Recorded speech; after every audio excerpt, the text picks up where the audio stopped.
In today's video, I'm going to teach you how to transfer event ownership in Google Calendar. This process will allow you to seamlessly hand over control of an event to another participant, whether for work delegation, passing on responsibilities, or just organizational purposes. To begin, you'll first need to open Google Calendar.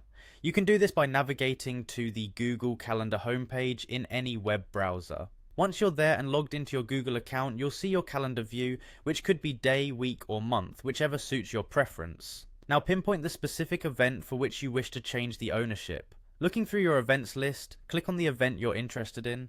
This should open a small event details pop-up window.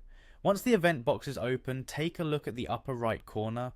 You'll notice a set of 3 vertically aligned dots. This icon represents more options and is your next click point. Next, a drop-down menu will appear. Among the options, select Change Owner.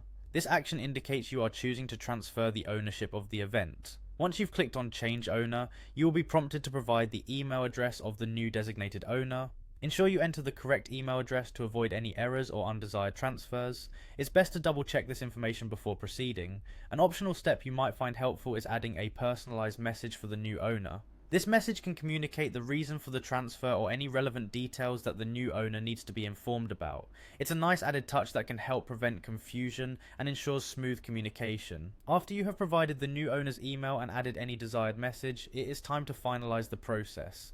Click Change Owner once more, which will officially initiate the transfer of ownership. When this is done, the system sends a notification email to the new owner. This email will contain a link prompting them to confirm the ownership change.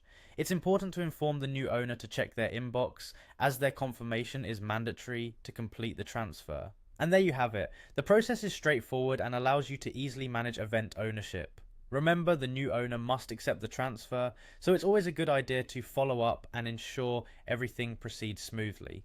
Thank you for watching, and I hope you found this tutorial helpful. If you have any questions or require further assistance, feel free to leave a comment below. Stay organized and see you next time.